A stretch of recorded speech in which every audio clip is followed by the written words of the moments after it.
ابرہہ یمن کا حکمران تھا۔ اس نے یمن میں ایک عالیشان کلیسا تعمیر کر کے یمن کے لوگوں میں یہ اعلان کرا دیا کہ آئندہ کوئی شخص حج کے لیے مکہ مکرمہ نہ جائے اور اسی کلیسا کو بیت اللہ سمجھے۔ اس اعلان سے عرب کے لوگوں میں غم و غصے کی لہر دوڑ گئی۔ پھر ان میں سے کسی شخص نے رات کے وقت اس کلیسا میں جا کر گندگی پھیلا دی۔ ابرہہ کو جب یہ معلوم ہوا تو اس نے ایک بڑا لشکر تیار کر کے مکہ مکرمہ کا رخ کیا۔ راستے میں عرب کے کئی قبیلوں نے اسے روکنے کی کوشش کی، لیکن ابرہہ کے لشکر کے ہاتھوں انہیں شکست ہوئی۔ آخر کار یہ لشکر مکہ مکرمہ کے قریب ایک جگہ پہنچ گیا۔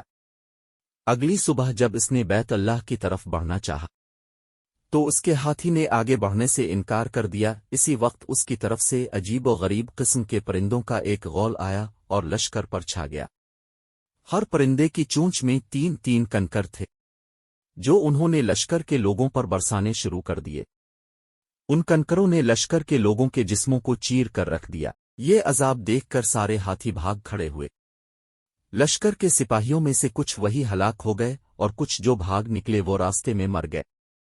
ابرہہ کے جسم میں ایسا زہر سرایت کر گیا کہ اس کا ایک ایک جوڑ گل سڑ کر گرنے لگا۔ اسی حالت میں اسے یمن لایا گیا۔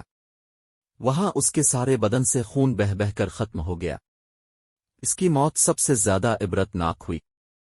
اس کے 2 ہاتھی بان مکہ مکرمہ میں رہ گئے تھے جو اپاہج اور اندھے ہو گئے۔ اس طرح اللہ پاک نے اپنے گھر کی حفاظت فرمائی اور طاقت پر غرور کرنے والوں کو سزا کا مزہ چکھایا۔